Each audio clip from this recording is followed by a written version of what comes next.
வெள்ளங்கிரி மலையில் night stay பண்ண plan பண்ணியிருக்கீங்களா? அப்போ இந்த ப்ராடக்ட் உங்ககிட்ட இருந்துச்சுன்னா கண்டிப்பாக வந்து பார்த்தீங்கன்னா ஹெல்ப்ஃபுல்லாக இருக்கும். இது என்ன ப்ராடக்ட் அப்படின்னு சொல்லிட்டு இந்த வீடியோவில் சொல்கிறேன். வீடியோ ஃபுல்லாக பாருங்கள். வெள்ளங்கிரி பிளான் பண்ணிட்டு இருக்க உங்கள் ஃப்ரெண்ட்ஸ் அண்ட் ஃபேமிலிக்கும் இந்த வீடியோ ஷேர் பண்ணி விடுங்க. இது என்ன ப்ராடக்ட் சொல்லிட்டு அவங்களும் தெரிஞ்சுக்கிட்டோம். இன்னும் 2 டேஸில் நான் வெள்ளங்கிரி போகிறேன். அதுக்கான ஒர்க் அவுட்டும் ஆல்ரெடி நான் ஸ்டார்ட் பண்ணிட்டேன். டே 9 இன்னைக்கு வாக்கிங் தான் வந்திருக்கேன். வெள்ளங்கிரி மலையில் நைட்டு ஸ்டே பண்ணவங்களுக்கு தெரியும், குளிர் வந்து பார்த்தீங்கன்னா போட்டு கொல்லும். அந்த அளவுக்கு வந்து பார்த்தீங்கன்னா குளிர் இருக்கும். இப்போ நம்ம நார்மல் பெட்ஷீட் எடுத்துகிட்டு போனால் 10 நிமிஷத்துல வந்து பார்த்தீங்கன்னா அந்த ஈரப்பதமான காற்று பெட்ஷீட்டுக்குள்ளே இறங்கிடும்.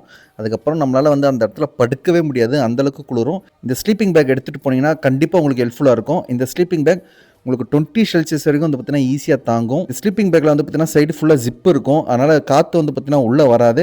அதனால் உள்ளே வந்து பார்த்தீங்கன்னா கண்டிப்பாக வார்மாக தான் இருக்கும். இந்த ஸ்லீப்பிங் பேக் உங்களுக்கு வேணும்னா கீழே லிங்க்னு கமெண்ட் பண்ணுங்கள். உங்கள் இன்பாக்ஸ்க்கே டேரெக்டாக நான் லிங்க் அனுப்புகிறேன். ஓகே, இன்னைக்கு ஒர்க் அவுட் வந்து பார்த்தீங்கன்னா நம்ம சக்ஸஸ்ஃபுல்லி கம்ப்ளீட் பண்ணியாச்சு. 3 கிலோமீட்டர்ஸ் வந்து நான் வாக் பண்ணியிருக்கேன். உங்கள் எல்லாரையும் வந்து பார்த்தீங்கன்னா டே 10 ஒர்க் அவுட்டில் சந்திக்கிறேன். நாளைக்கு தான் வந்து பார்த்தீங்கன்னா கடைசி டே ஒர்க் அவுட். பாய்.